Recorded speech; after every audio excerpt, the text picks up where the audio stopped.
In this exercise, we have a 5-variable function, and we have to obtain the minimal sum. Remember that the minimal sum is a sum of products, and we have to use the implicants, that are those product terms for which the function is 1. Here we have the function given if its disjunctive canonical form, and here we have the min terms of the function. Remember that a min term is a product term in which all the variables of the function appears, and is a product term that is, if the product term is 1, the function is going to be 1. So in this canonical representation, we have the cells of the Karnaugh map that are going to contain the ones. So since we have 5 variables, we need 2 Karnaugh maps separated by the most significant variable. The most significant variable is x1, so we are going to separate both maps with x1 0 and s1 1. We are going to use the rest of the variables in the Karnaugh map from the most significant one to the least significant one.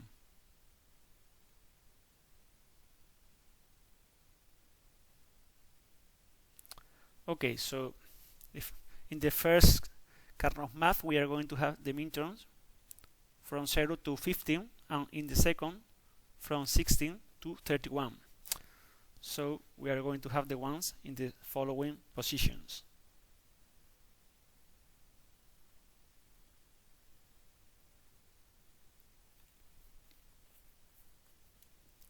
And in the second map here. So we start looking for the prime implicants. Remember that a prime implicant is the largest group of allowed ones, the largest group of allowed ones that we can find. So we start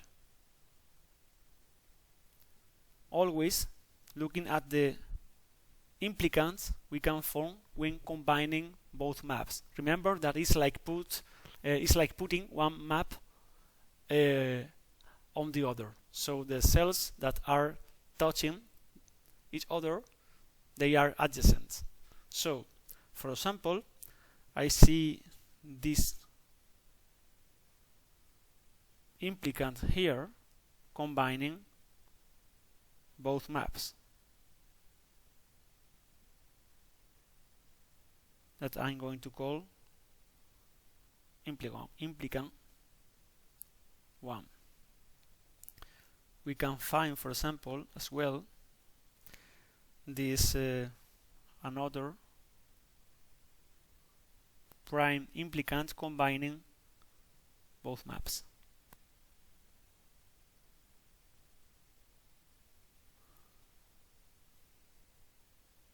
Implicants 2. More implicants combining both maps. Prime implicants, remember, not any implicants, the largest ones. So for example, we can use this one that can be grouped with this one here, and with the ones in the same position in the other map.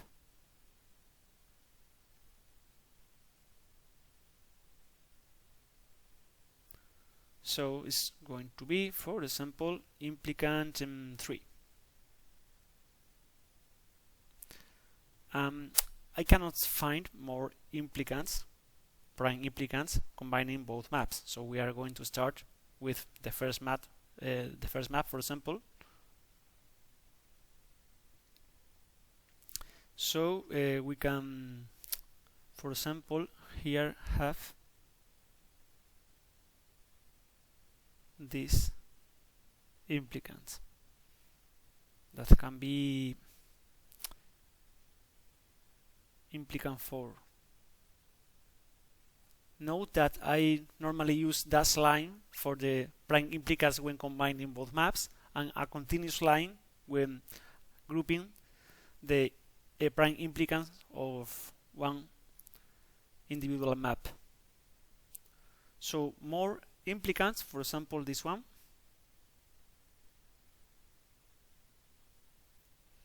that we are going to call implicant 5.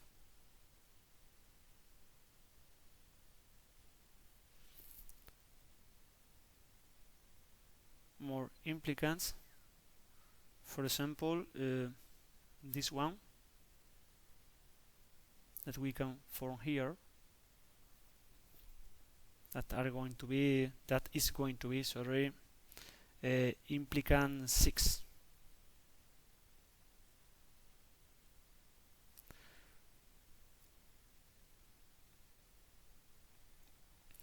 More implicants, for example, combining these two ones, that is going to be implicant 7.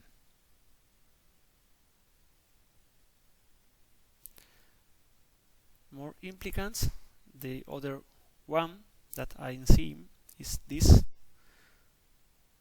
one here alone can be grouped here with this one, so it's going to be implicant 8. And I cannot find more prime implicants in this map, so I'm going to change to the other. In the other, all the ones are groups in 4 cells implicants, so they are prime implicants.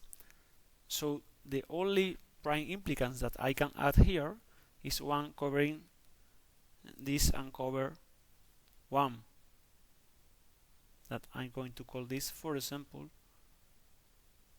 implicant 9. So now we are going to look for the essential prime implicants, that are those that cover distinguished shell. And remember that a distinguished shell is this cell that is only covered by only one prime implicant.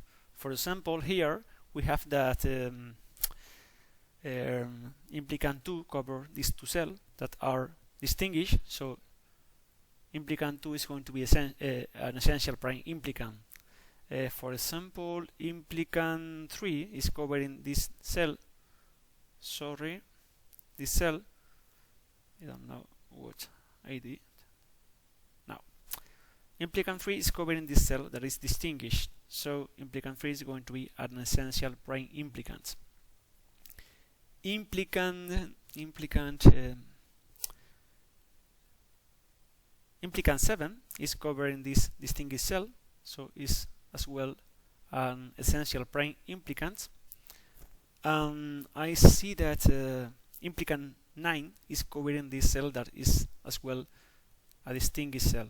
So these ones are all essential prime implicants. So they have to be in the minimal sum. We are going to start with the essential prime implicants. So the minimal sum are going to include at least the essential prime implicant. And now we are going to check how many cells we cover with these essential prime implicants. So with implicant 2 we are covering these cells and these cells, because it's an implicant that combines both maps. With implicant 3 we are covering these cells. Again, it's an implicant that covers both maps. With implicant 7 we cover these cells. With implicant 9 we are covering these cells. So the function, as you can see, is not completely covered. We have in the Carnot map on the left 3 cells that are not covered, so we have to study the different irredundant sums that we can have.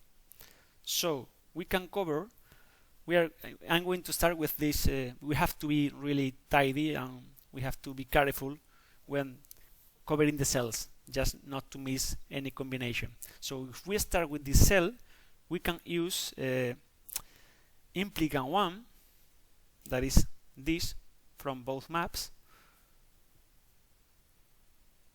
implicant 1, or we can use implicant 4, that is this one, that is also covered in this cell, implicant 4. So we are going to start with implicant 1. With implicant 1, if we continue covering cells, we have to cover these cells. This cell can be covered by implicant 4 and implicant 5. Implicant 4 and implicant 5. But implicant 4 was in the previous bifurcation, so all the irredundant sums that we are going to obtain here are not going to be actually irredundant sums, so we can ignore this path because it's just in the previous bifurcation. So we work with implicant 5. If we use implicant 5, we are covering all the functions, so this is going to be an irredundant sum. So now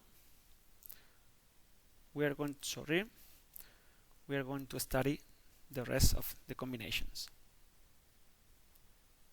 So we start with implicant 4, and with implicant 4 we are covering both cells. And now, to cover the remaining cell, we can use implicant 5 or implicant 6, because both cover the function. Implicant 5 or implicant 6. And with both of them, the function is completely covered, so they are irredundant sums. So we have 3 irredundant sums. The minimal sum is the irredundant sum with the minimum number of prime implicants.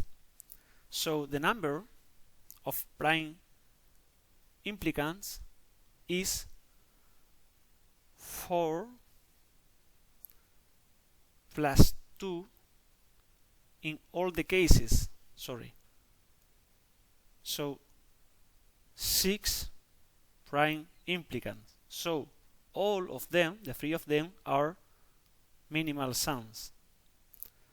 We have the strictly minimal sum, but the exercise doesn't ask for this strictly minimal sum. In this case, we should count the number of literals of each one of the prime implicants, and the strictly minimal sum is going to be that with a fewer numbers of literals. It's important. We haven't finished the exercise. The exercise. Why? Because we have been using the implicant, but we haven't written the product term associated to this implicant. So we have to do this to finally have the exercise done.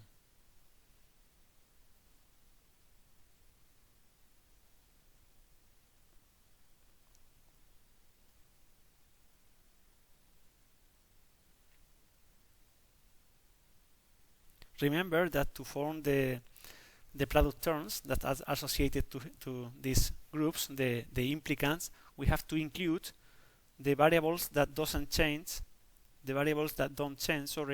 in the group. For example, in implicant 1, that is this, x1 is changing because it's a prime implicant formed by the two maps. X3 is not changing, is 1, so it's going to be not negated, and the others that don't change are x4 and x5 that are 0, so they are going to be negated.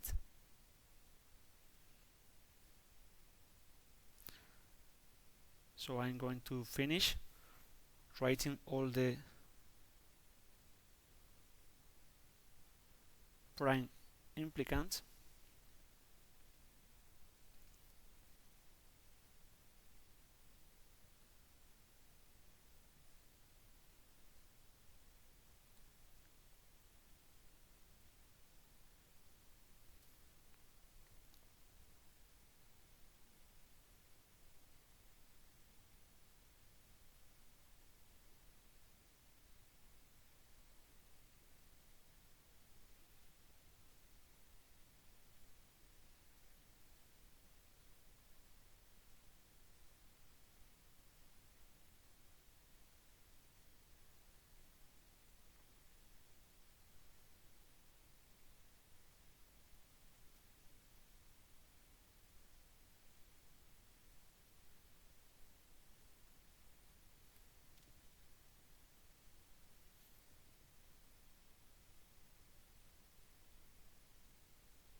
and finally implicant 9 is this. With this information we can have the strictly minimal sum. So we are going to look at the different bifurcations. So here we have implicant 1. Implicant 1 have 3 literals, but implicant 5, implicant 4 and implicant 6 have 4 literals. So the redundant sum that contains implicant 1 is going to be the strictly minimal sum. And now we have finished the exercise.